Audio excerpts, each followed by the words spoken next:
عزیز طلباء و طالبات، آج کا عنوان ہے سورۃ الانبیاء کا تعارف، مضامین، علمی اور عملی نکات۔ سورۃ الانبیاء مکی صورت ہے۔ اس میں 112 آیات ہے اور رکوعات کی تعداد 7 ہے۔ سب سے پہلے میں آپ کے سامنے سورۃ الانبیاء کا تعارف پیش کروں گی۔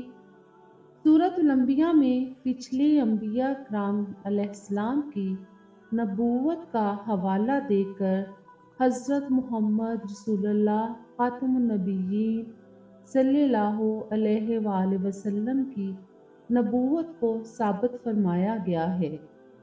اسی مناسبت سے اس سورت کا نام سورۃ الانبیاء ہے۔ سورۃ الانبیاء ان سورتوں میں سے ہے جن کے بارے میں حضرت محمد رسول اللہ صلی اللہ علیہ وآلہ وسلم نے فرمایا کہ یہ میرا قدیم مال اور قیمتی اثاثہ ہے۔ دوسری مکی صورتوں کی طرح سورۃ الانبیاء کا خلاصہ بھی توحید، رسالت اور آخرت کا بیان ہے۔ اس سورت کا آغاز وقت حساب یعنی قیامت کی نزدیکی سے ہوتا ہے کہ قیامت عنقریب رونما ہونے والی ہے اور انسان اس کی تیاری سے غافل، دنیا کی زینتوں میں گم اور ایمان کے تقاضوں سے بے خبر ہے۔ قرآن جو کہ وقتاً فوقتاً حسب حالات و ضروریات اترتا رہا، اگرچہ اس میں لوگوں کے لیے نصیحت تھی، لیکن ان لوگوں نے اسے محض کھیل تماشا سمجھا اور تدبر و غور و فکر سے محروم رہے، اور نبی پاک صلی اللہ علیہ وآلہ وسلم کو جادوگر کہہ کر دل کو تسلی دے دی اور کبھی شاعر کہہ کر اللہ کے کلام کو جھٹلایا۔ حالانکہ اس سے پہلے بھی اللہ تعالیٰ نے پیغمبروں کو معجزات سے نوازا، جس طرح سمود کے لیے اونٹنی، موسیٰ کے لیے عصا اور ید بیضا، اور اللہ تعالیٰ نے ماقبل خاتم النبیین محمد صلی اللہ علیہ وآلہ وسلم سے پہلے جتنی بستیاں بھی ہلاک کیں، یہ نہیں ہوا کہ ان کی حسبی خواہش معجزہ دکھلانے پر وہ ایمان لے آئی ہوں، بلکہ معجزہ دیکھ لینے کے بعد وہ ایمان نہیں لائیں، جس کے نتیجے میں ہلاکت ان کا مقدر بنی۔ اگر اہل مکہ کو ان کی خواہش کے مطابق کوئی نشانی دکھلا دی جائے تو وہ ایمان لے آئیں گے؟ نہیں، ہرگز نہیں۔ یہ بھی سابقہ قوموں کی طرح تکذیب و عناد کے راستے پر ہی بدستور گامزن رہیں گے، کیونکہ ان کے نصیب ایمان کی روشنی سے محروم رہنے والے تھے۔ یہ ان کا رد ہے جو یہ کہتے تھے کہ یہ تو تمہاری طرح بشر ہے۔ فرمایا، آپ سے پہلے جتنے بھی رسول بھیجے گئے وہ مرد ہی تھے۔ اس سے معلوم ہوا کہ فریضہ رسالت مردوں کے ساتھ ہی خاص رہا ہے، اور اس کی شاہد سابقہ آسمانی کتب ہے کہ اس سے پہلے تمام انبیاء اکرام علیہ السلام انسان تھے، اور انبیاء کی بشریت ہی کی دلیل دی جا رہی ہے کہ وہ کھانا بھی کھاتے تھے، وفات بھی پاتے تھے۔ اگر وہ بشر نہ ہوتے تو ان چیزوں میں ان کا معاملہ دوسرے انسانوں سے مختلف تھا۔ اللہ تعالیٰ نے وعدے کے مطابق نبیوں کو اور اہل ایمان کو نجات عطا کی، اور حد سے تجاوز کرنے والے یعنی کفار و مشرکین کو ہلاک کر دیا۔ اور اس میں بعد از لوگوں کے لیے نصیحت ہے۔ زمین اور آسمان میں جو کچھ ہے سب اللہ ہی کا ہے، اور مومن دن رات اللہ کی عبادت کرتے ہیں اور اس کی تسبیح بیان کرتے ہیں، اور ان کے لیے آخرت میں اجر عظیم ہے، اور وہ لوگ جو شرک کرتے ہیں، زمین کی مخلوقات کو معبود بنا لیتے ہیں، کیا وہ کسی کو زندہ کر سکتے ہیں؟ کبھی نہیں۔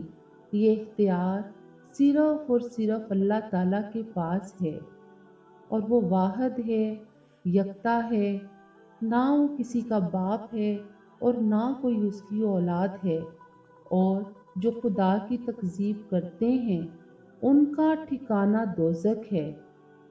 قدرت کے مظاہر کو دیکھ کر اندازہ ہوتا ہے کہ خدا واحد لا شریک ہے۔ آسمان اور زمین ابتدائے امر میں باہم ملے ہوئے تھے اور ایک دوسرے سے پیوست تھے۔ اللہ تعالیٰ نے ان کو ایک دوسرے سے الگ کیا، آسمانوں کو اوپر کر دیا اور زمین کو اپنی جگہ پر رہنے دیا، اور پہاڑوں کے ذریعے زمین کو مضبوطی عطا فرمائی۔ زمین میں کشادہ راستے بنا دیے اور پہاڑوں میں درے رکھ دیے، جس سے ایک علاقے سے دوسرے علاقے میں آنا جانا آسان ہو گیا، اور دیگر مظاہر فطرت خدا کے ہونے کا واضح ثبوت ہے۔ ارشاد باری تعالیٰ ہے، کلو نفس ذائقۃ الموت، ہر جاندار موت کا ذائقہ چکھنے والا ہے۔ یہ کفار کے جواب میں اللہ تعالیٰ نے آیت نازل فرمائی جو نبی کریم صلی اللہ علیہ وآلہ وسلم کی بابت کہتے تھے کہ ایک دن اسے مر ہی جانا ہے۔ اللہ تعالیٰ نے فرمایا، موت تو ہر انسان کو آنی ہے، اور اس اصول سے یقیناً خاتم النبیین محمد صلی اللہ علیہ وآلہ وسلم بھی مستثنی نہیں، کیونکہ وہ بھی انسان ہی ہیں، اور ہم نے کسی انسان کے لیے دوام اور ہمیشگی نہیں رکھی ہے۔ لیکن کیا یہ بات کہنے والے خود نہیں مریں گے؟ اور عنقریب وحدی کی گھڑی آ پہنچے گی، اور لوگ ہکا بکا رہ جائیں گے، اور پھر انہیں مہلت نہیں دی جائے گی، اور انہیں دردناک عذاب دیا جائے گا۔ اللہ تعالیٰ فرماتا ہے، اور تجھ سے پہلے رسولوں کے ساتھ بھی ہنسی مذاق کیا گیا، بس ہنسی کرنے والوں ہی کو اس چیز نے گھیر لیا جس کی وہ ہنسی اڑاتے تھے۔ اس آیت مبارکہ میں رسول اللہ صلی اللہ علیہ وآلہ وسلم کو تسلی دی جا رہی ہے کہ مشرکین کی استہزاء اور تکذیب سے بددل نہ ہوں۔ یہ کوئی نئی بات نہیں، بلکہ تجھ سے پہلے آنے والے پیغمبروں کے ساتھ بھی یہی معاملہ کیا گیا۔ بالآخر وہی عذاب ان پر الٹ پڑا، اور قیامت کے دن ان کے اعمال کے مطابق فیصلہ کیا جائے گا۔ عزیز طلباء و طالبات، حضرت ابراہیم علیہ السلام کو نبوت سے قبل ہی اللہ تعالیٰ نے ہوش مندی عطا کر دی تھی۔ قوم ابراہیم شرک میں مبتلا تھی، کفر و شرک نے ان کے دلوں کو بے نور کر دیا تھا۔ حضرت ابراہیم علیہ السلام نے اپنے باپ سے اور اپنی قوم سے کہا کہ یہ مورتیاں جن کی تم مجاور بنے بیٹھے ہو کیا ہے؟ تو انہوں نے جواب دیا کہ ہم انہیں کس طرح چھوڑ دیں، جبکہ ہمارے آباء و اجداد بھی یہی کچھ کرتے رہے ہیں۔ حضرت ابراہیم علیہ السلام نے کہا، پھر تو تم اور تمہارے باپ دادا سبھی یقیناً کھلی گمراہی میں مبتلا رہے۔ انہوں نے اس سے قبل توحید کی یہ آواز ہی نہیں سنی تھی۔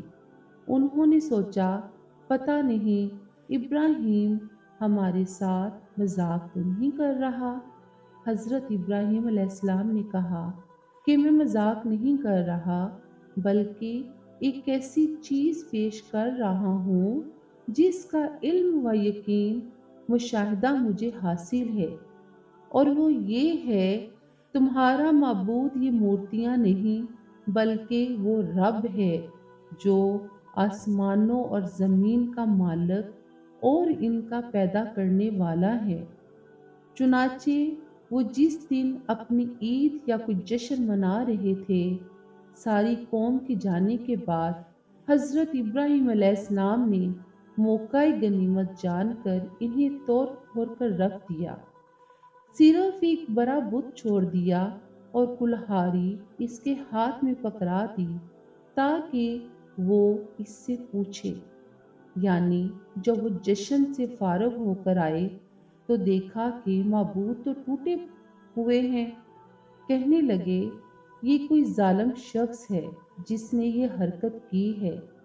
ان میں سے بعض نے کہا کہ وہ نوجوان ابراہیم ہے، وہی ہمارے بتوں کے خلاف باتیں کرتا ہے، معلوم ہوتا ہے یہ اسی کی کارستانی ہے، اس کو اذیت ناک سزا دی جائے تاکہ آئندہ کوئی اور شخص یہ کام نہ کرے۔ چنانچہ حضرت ابراہیم علیہ السلام کو مجمع عام میں لایا گیا اور ان سے پوچھا گیا تو حضرت ابراہیم علیہ السلام نے جواب دیا کہ یہ کام تو اس بڑے بت نے کیا ہوگا۔ اگر یہ ٹوٹے ہوئے بت بول سکتے ہیں تو ذرا ان سے پوچھو تو صحیح۔ یہ بطور تعریض اور تبکیت کے انہوں نے کہا تاکہ وہ یہ بات جان لے کہ جو نہ بول سکتا ہو، نہ کسی چیز سے آگاہی کی صلاحیت رکھتا ہو، وہ معبود نہیں ہو سکتا۔ حضرت ابراہیم کے جواب سے وہ سوچ میں پڑ گئے اور ایک دوسرے کو لاجواب ہو کر کہنے لگے، واقعی ظالم تو تم ہی ہو جو اپنی جان کو نہیں بچا سکتا اور نقصان پہنچانے والے کا ہاتھ پکڑنے پر قادر نہیں ہو سکتا، وہ مستحق عبادت کیوں کر ہو سکتا ہے۔ لوگوں نے کہا، اے ابراہیم، تو ہمیں یہ کیوں کہہ رہا ہے کہ ان سے پوچھو؟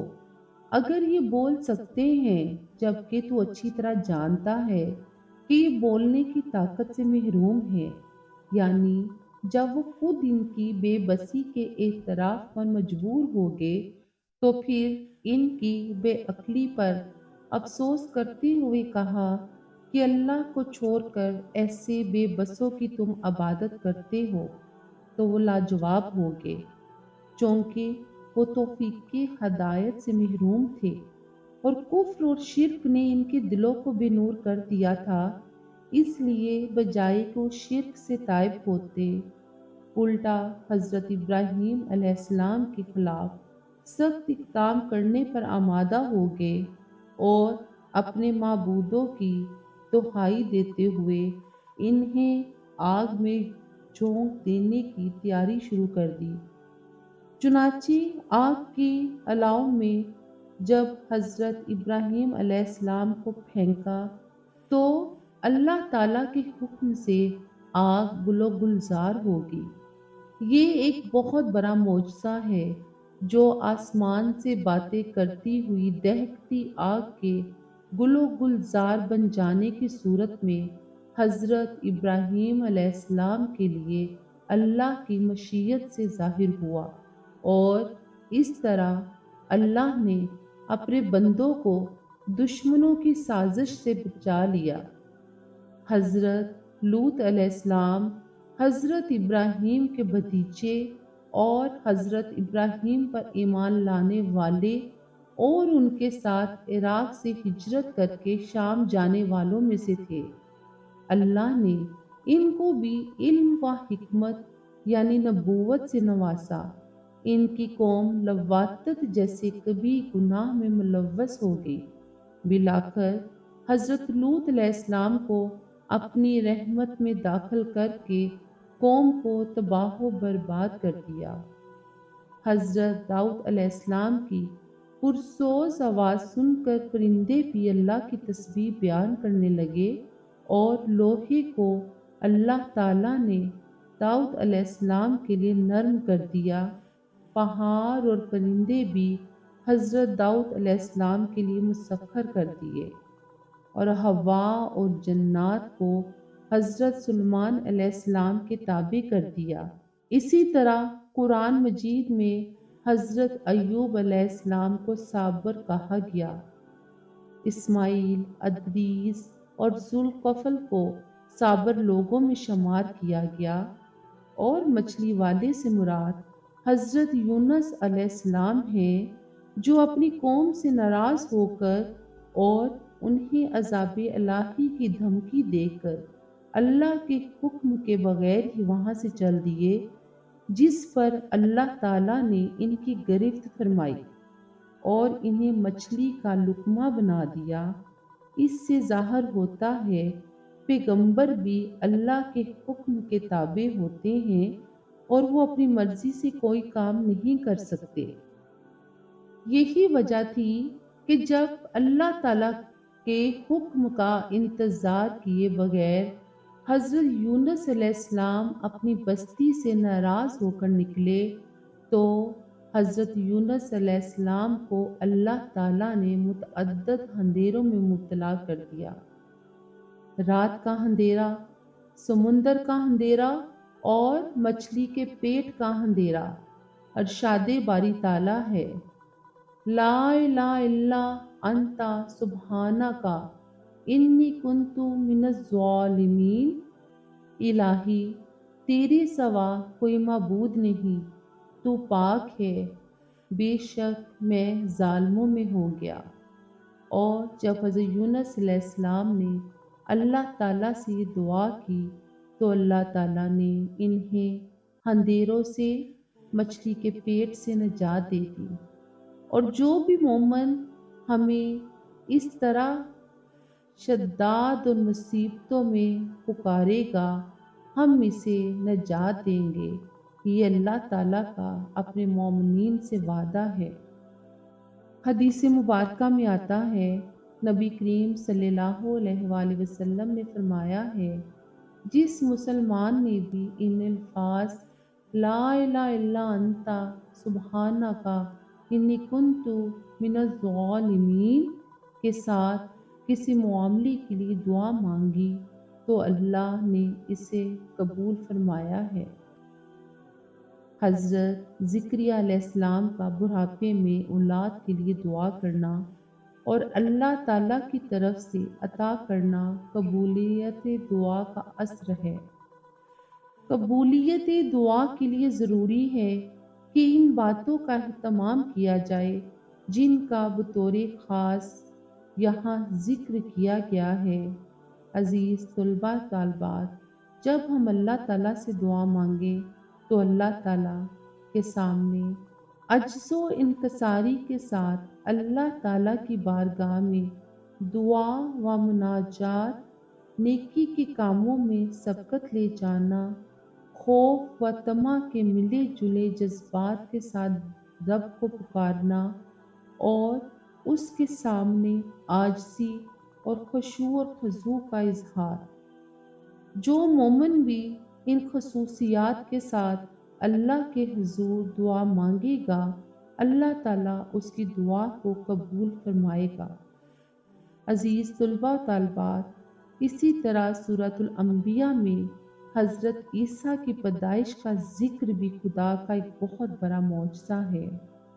یاجوج ماجوج کا ظہور حضرت عیسیٰ کی موجودگی میں قیامت کے قریب ہوگا اور یہ ہر طرف پھیل جائیں گے کہ ہر اونچی جگہ سے دھورتے ہوئے محسوس ہوں گے۔ بعد ازاں حضرت عیسیٰ کی بددعا سے یہ ہلاک ہو جائیں گے۔ ان کی لاشوں کی سرانڈ اور بدبو ہر طرف پھیل جائے گی۔ پھر اللہ ان پر پرندے بھیجے گا جو ان کی لاشوں کو اٹھا کر سمندر میں پھینک دیں گے۔ پھر زوردار بارش سے ساری زمین پاک و صاف ہو جائے گی۔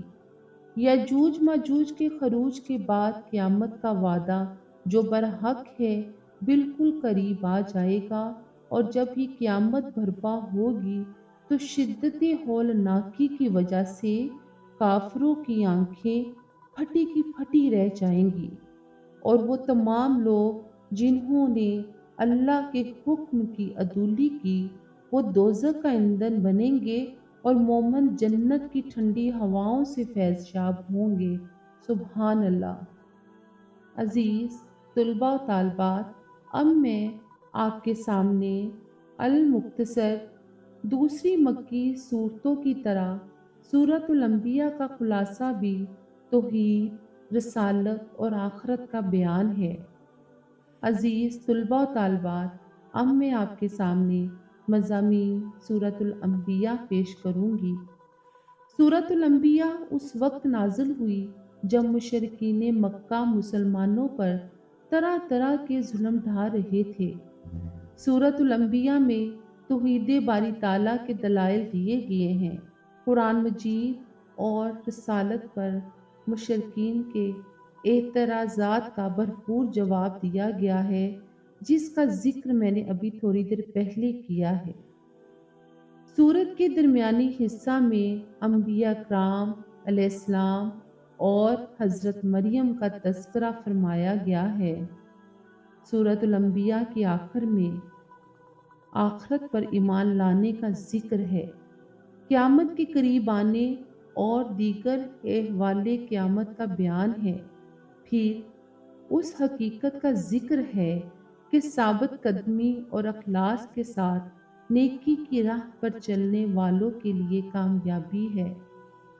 ایسے لوگوں کو آخرت میں کوئی خوف نہ ہوگا۔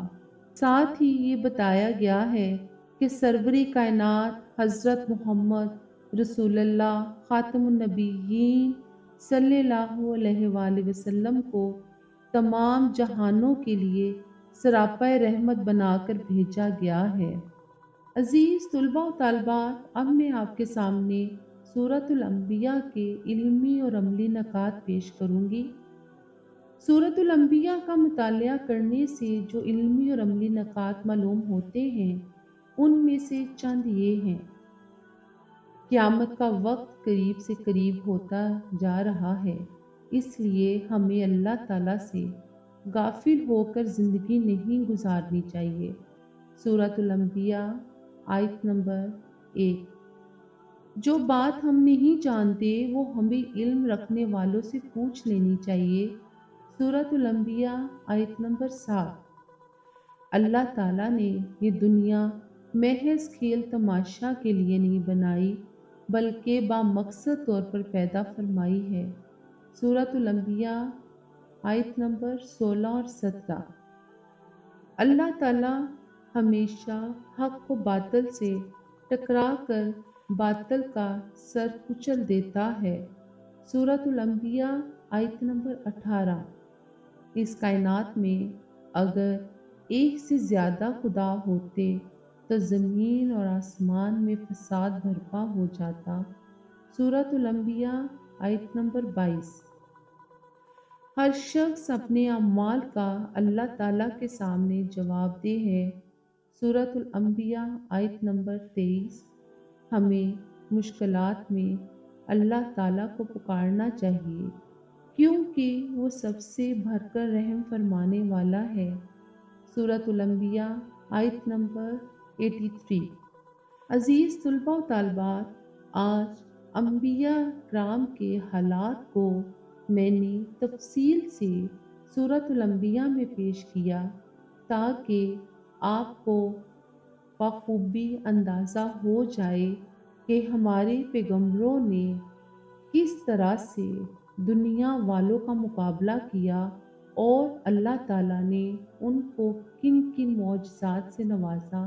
عزیز طلباء و طالبات، آج کے لیکچر میں انبیاء کرام کے بارے میں تفصیلاً ذکر کرنے کا مقصد آپ کو انبیاء کرام کے حالات سے آگاہ کرنا تھا، تاکہ آپ کو بخوبی اندازہ ہو سکے کہ انبیاء کرام علیہ السلام نے تمام تر سختیوں کے باوجود توحید کے پیغام کو پھیلایا، اور اللہ تعالیٰ ہمیں بھی توفیق عطا فرمائے کہ ہم بھی دوسروں تک اس پیغام کو پہنچا سکیں۔